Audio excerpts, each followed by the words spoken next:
Investigadores rusos a finales de los 40 mantuvieron a 5 personas despiertas por 15 días utilizando un estimulante basado en gas. Los tuvieron encerrados en un ambiente sellado para monitorear cuidadosamente el uso de oxígeno, de manera que el gas no los matase, debido a las altas concentraciones de gas. Esto fue antes de que existiera el circuito cerrado, por lo que tuvieron que usar micrófonos y ventanas con grosor de 5 pulgadas para observar a los sujetos. El cuarto estaba lleno de libros, cobijas para dormir, pero ninguna cama, agua corriente, baño y la suficiente cantidad de comida para que los 5 sobrevivieran por un mes. Los sujetos de prueba eran prisioneros políticos y de guerra declarados enemigos del Estado durante la Segunda Guerra Mundial. Todo estuvo bien por los primeros 5 días. Los sujetos rara vez se quejaban después de que, falsamente, se les había prometido su libertad si aceptaban tomar parte de la prueba y no dormir por 30 días. Sus conversaciones y actividades fueron monitoreadas, y los científicos notaron que conforme pasaba el tiempo, ellos hablaban sobre incidentes traumáticos de su pasado. Después de 5 días se empezaron a quejar de las circunstancias y eventos que los llevaron a donde estaban y empezaron a demostrar paranoia severa. Dejaron de hablar entre ellos, y comenzaron a murmurar de manera alterna en los micrófonos. De manera extraña, todos parecían creer que podían ganar la confianza de sus captores si traicionaban a sus camaradas. En un principio se creyó que esto era un efecto del gas, repetidamente por 3 horas seguidas. Después, trató de continuar gritando, pero solo podía dar un grito ocasional. Los científicos postularon que físicamente se había destrozado las cuerdas vocales.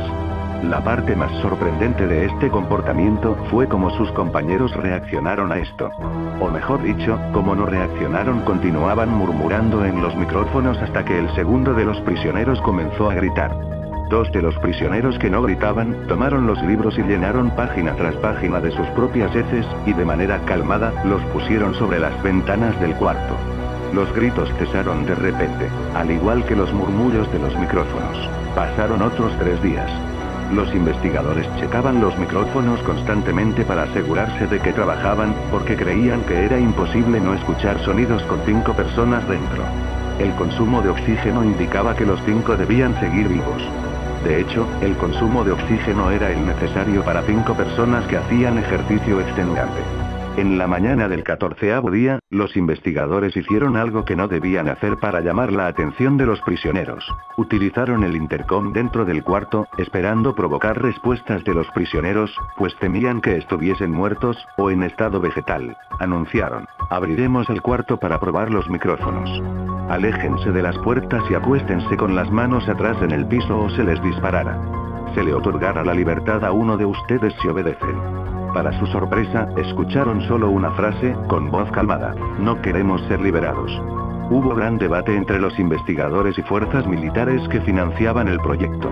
Sin poder provocar más respuestas utilizando el intercom, finalmente se decidió abrir el cuarto a la medianoche del día número 15. Se limpió el gas del cuarto, y se llenó de aire fresco. Inmediatamente, voces de los micrófonos empezaron a objetar. 3 voces diferentes rogaban por la vida de sus seres queridos, que encendieran el gas nuevamente. Se abrió el cuarto para sacar a los prisioneros. Gritaron más fuerte que nunca, al igual que los soldados, cuando vieron lo que había dentro. 4 de los sujetos seguían vivos. Las raciones de los pasados 5 días no habían sido tocadas.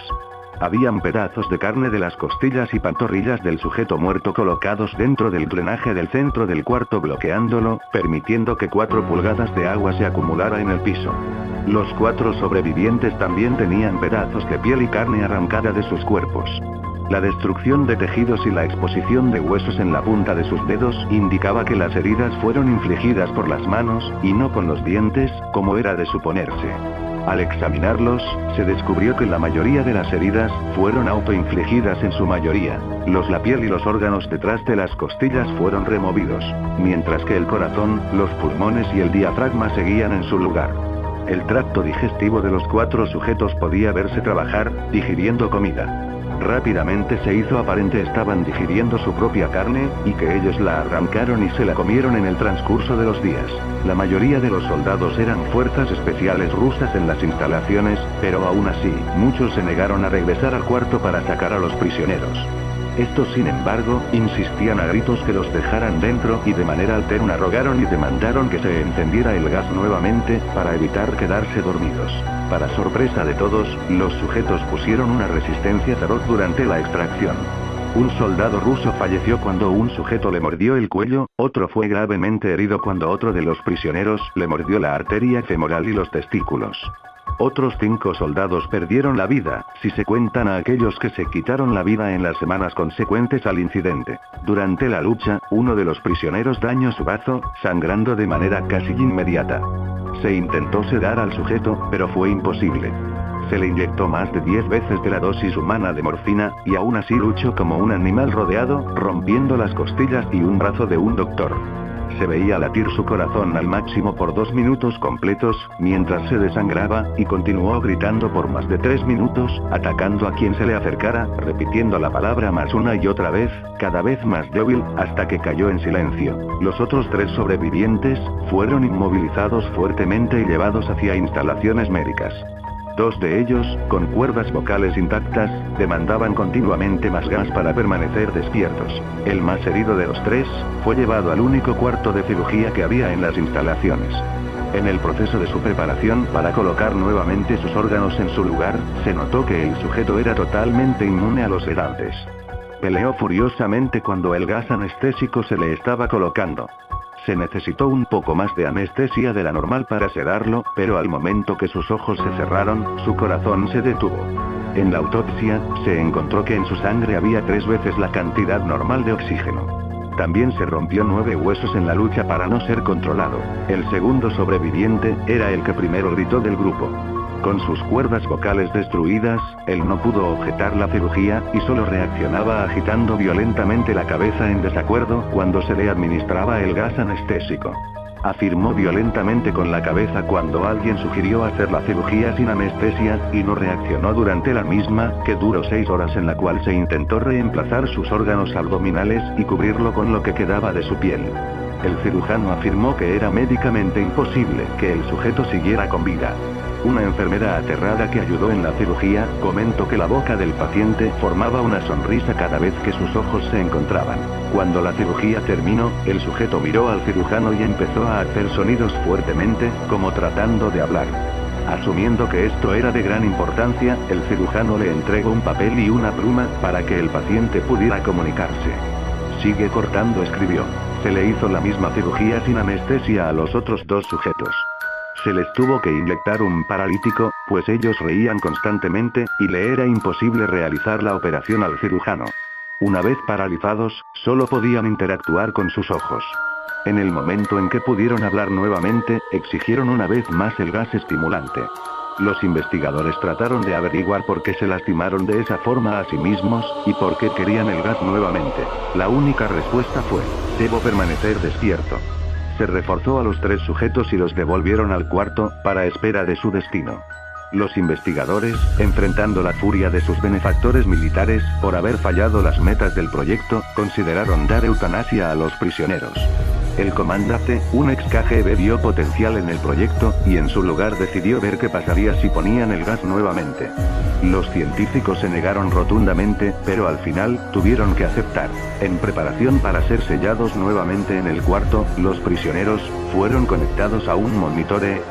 Para sorpresa de todos, los 3 dejaron de pelear en el momento que se dieron cuenta que los regresarían al gas. En este momento, era obvio que los 3 estaban haciendo un gran esfuerzo por mantenerse despiertos. Uno de los prisioneros estaba murmurando una canción. El sujeto mudo peleaba con sus ataduras de piel, como si tratara de enfocarse en algo. El último sujeto mantenía su cabeza en la almohada, y parpadeaba rápidamente. Siendo este el primero al que se le puso el EEG, la mayoría de los investigadores monitoreaban sus ondas cerebrales con sorpresa. Eran normales la mayor parte del tiempo, aunque algunas veces aparecía una línea recta de manera inexplicable. Parecía que repetidamente sufrían de muerte cerebral. Mientras analizaban los datos, una enfermera notó que los ojos del sujeto se cerraron. Sus ondas cerebrales cambiaron inmediatamente por las de sueño profundo, luego se pusieron rectas, y de manera simultánea, su corazón se detuvo. El único sujeto que quedaba que podía hablar comenzó a gritar para que lo encerraran en ese momento. Sus ondas cerebrales mostraba las líneas rectas del sujeto que acababa de morir por quedarse dormido. El comandante dio la orden de sellar el cuarto con los 2 prisioneros dentro, junto con 3 de los científicos. Uno de los 3, inmediatamente tomó un arma y abrió fuego contra el comandante, matándolo de un tiro entre los ojos. Después apuntó al prisionero nudo, y le voló el cerebro. Apuntó al prisionero que quedaba vivo, mientras que los demás investigadores escaparon del cuarto. No me encerraran con estas cosas. No contigo. Le gritaba al prisionero que estaba atado al camastro. ¿Qué eres? Demandó.